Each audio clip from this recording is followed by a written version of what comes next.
Although the discovery of dynamite could cause harm to humans, the intention of it was not to do so.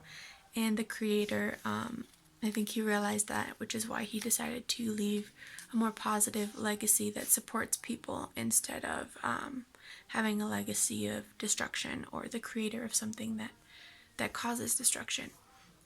I think one of the biggest concerns that people have with CRISPR is the idea of cloning DNA replication, especially for people that don't completely understand it.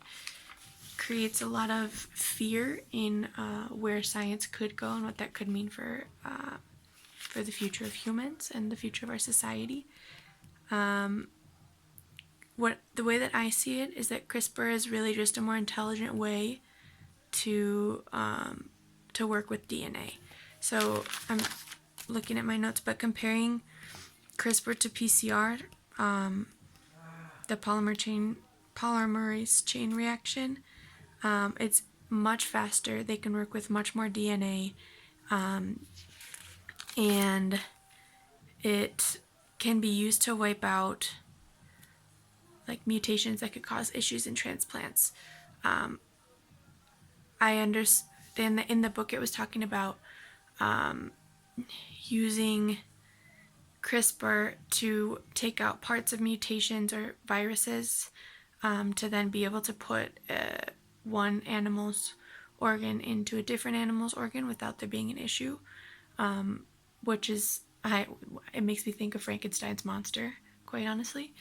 But applying that to a more medical sense, we could use it to create organs that aren't going to be rejected. The book, I believe the book even talked about this.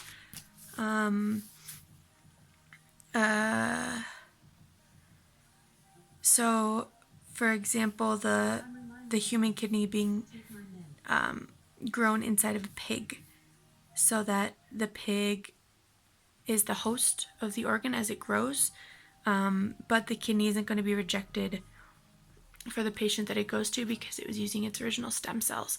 So even though I think it's very uncomfortable because it's controlling animals, it's kind of a power play, which especially for people that have like a religious opposition to a lot of modern science and technology, I could see why that would be scary. But I think that with CRISPR, without even using pig embryos or other animals, we could create like incubation stations to be able to grow different human organs, using CRISPR as a way to guide the DNA without having there be any ethical or moral issues with other animals. So I think that overall CRISPR is good. It just needs to be used responsibly, and I think there needs to be a lot of transparency in the use of it, what it's being used for, what the findings are in research, so that there can be more trust between researchers, scientists, and the public.